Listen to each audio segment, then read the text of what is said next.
Imagine waking up on Christmas morning in a cold hospital bed alone, only to find out your own parents slammed the door in your 10-year-old son's face because he wasn't family enough. My name is Lucy Gill, and at 34 years old, I learned that my family's love came with a price tag I could no longer afford to pay. It didn't start with a scream. It started with a quiet rejection on a frozen porch that changed everything. For years, I was the one holding everyone together, paying the bills and bailing out my brother. But the moment my son stood in the cold with gifts he'd saved his own allowance for, the mask finally slipped. They told him this year was just for family, while the house was full of people who didn't share our blood but did share my bank account. This is the story of how a hospital stay on Christmas became the day I finally stopped being a victim and started being a mother. I was 3 days into a hospital stay after a severe allergic reaction that had knocked me flat. It wasn't life-threatening, but the doctors wouldn't let me leave until my tests were clear. Being stuck there on Christmas morning was heartbreaking, especially because of my son, Evan. He's 10, old enough to understand plans change, but young enough to still find the day sacred. I had everything arranged at home with a reliable nanny, but Evan had a plan of his own. He had been saving his allowance for weeks, counting every bill to buy presents for everyone at my parents' house. He wrapped them himself in crinkly red paper, his handwriting crooked but determined on every tag. He was so proud of those gifts. A candle for my mom, socks for my dad, toys for his cousins. He just wanted to be part of the celebration he thought he belonged to. The nanny called me that morning, and I could tell by her voice that something was wrong. She had driven Evan to my parents' house just a few blocks away. She waited in the car while he ran up to the porch, clutching his bag of gifts and wearing his special green Christmas sweater. When my mother opened the door, Evan smiled and said, "Merry Christmas." He tried to explain he had gifts for everyone, but my mother looked at her grandson and said, "This year is just for family." Then she shut the door. She didn't invite him in for a cookie. She didn't even let him leave the gifts. She just left a 10-year-old boy standing in the freezing cold. When he walked into my hospital room 10 minutes later, his cheeks were pink, but he wasn't crying. He just looked confused. He handed me the bag and said, "Grandma didn't want company." In that moment, something inside me went cold and very still. I didn't call my parents and I didn't text them. I just sat there watching my son play a game on my tablet, his full gift bag sitting untouched on the hospital floor. 3 hours later, I picked up my phone and sent one single sentence to the family group chat. "I won't be covering Mark's rent anymore." My brother, Mark, was 37 and lived his life as a series of self-inflicted disasters. My parents had begged me to bail him out a month earlier, claiming he was 2 months behind and it would ruin the kids' Christmas if they were evicted.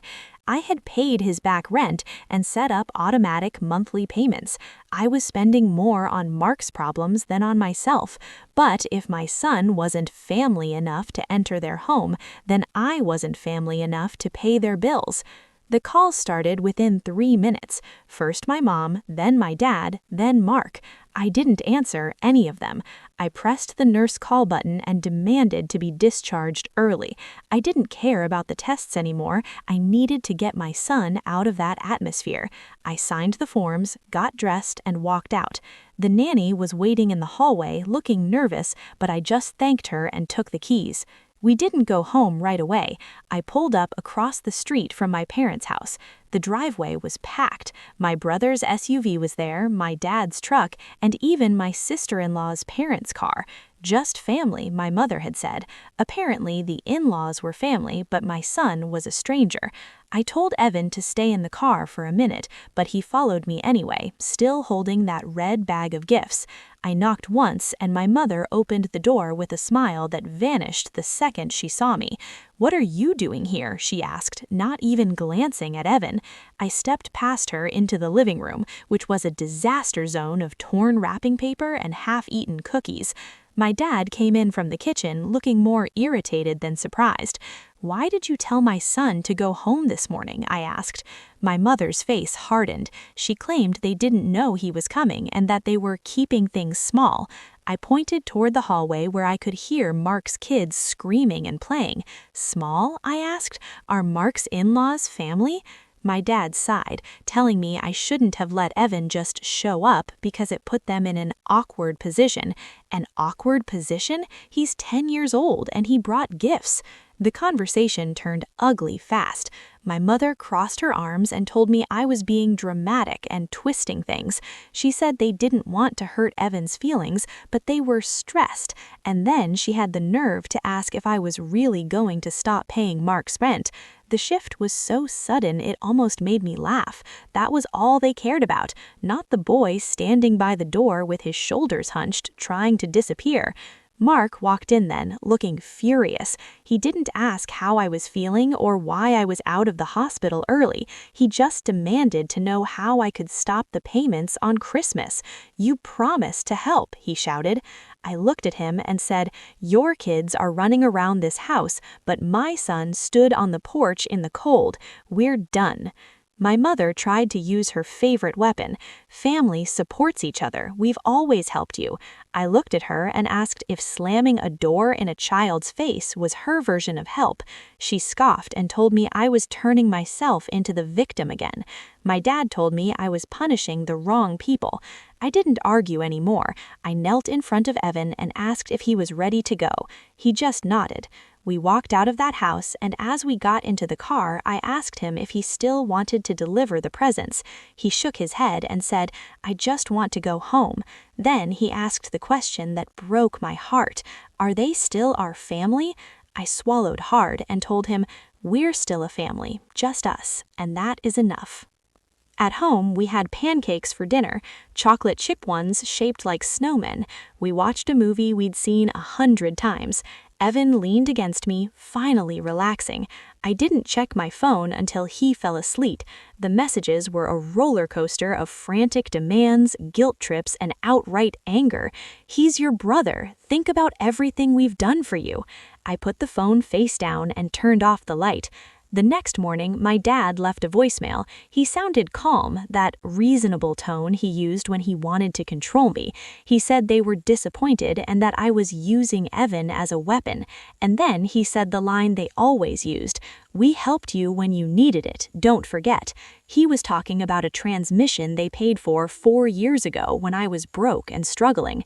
That $3,000 transmission had become an unspoken contract I never signed. For 4 years, every time Mark messed up or my parents overspent, the guilt landed on me. Anytime I said no, they reminded me of that one time they helped. They were telling me I was holding the family together, which really meant I was the one they could drain. I sat at my kitchen table and pulled up my bank statements. I went through everything I had sent to Mark over the last 2 years. Rent, groceries, utility bills, car payments. The total made my stomach drop, over $18,000, and that didn't even include the hundreds sent through Venmo just until Friday that never came back. They weren't helping me, they were exploiting me. I decided to close the account for good. I transferred exactly $3,000 to my parents' account. In the memo line, I typed, "For the transmission." No explanation, no follow-up. I expected an explosion, but instead there was a chilling silence for 3 days. Silence meant they were figuring out how to get the rent money back. Finally, my mom messaged me, saying the money wasn't necessary but thanking me anyway. 5 minutes later, the real question came. "So are you resuming Mark's rent next month, or is this still about Christmas?" Like it was a minor misunderstanding I should have already let go. I didn't respond. Then my dad warned me that if Mark's family got evicted, it would be on me. That was when Mark's wife messaged me. She was actually honest. She told me she didn't agree with what they'd done to Evan, and then she dropped the bombshell. Mark hadn't been behind by 2 months, he'd been behind by 3. He hadn't paid rent since October. The money I had sent for back rent had only covered part of his debt. They had lied to me, counting on me to rush in like I always did. They hid the truth to keep the money flowing. That was the final confirmation. Evan was never part of their family. He was just a tool they could use to get to me. Mark messaged me next, calling me selfish. I didn't reply to him. I just forwarded the whole thread to his wife and told her, "I'm sorry you're in this, but I'm out for good." I didn't stop there. I removed my parents from every account they were using: streaming services, cloud storage, the grocery app my mom loved. One by one, I clicked remove access. It wasn't petty, it was surgery. I was cutting out the rot. I sent one final message: I will not be providing any more financial support. I've paid back what I owed. Do not contact me for money again. If Evan isn't welcome in your home, neither am I. Then I turned my phone off. Mark left one last voicemail calling me a traitor to the family. I just deleted it.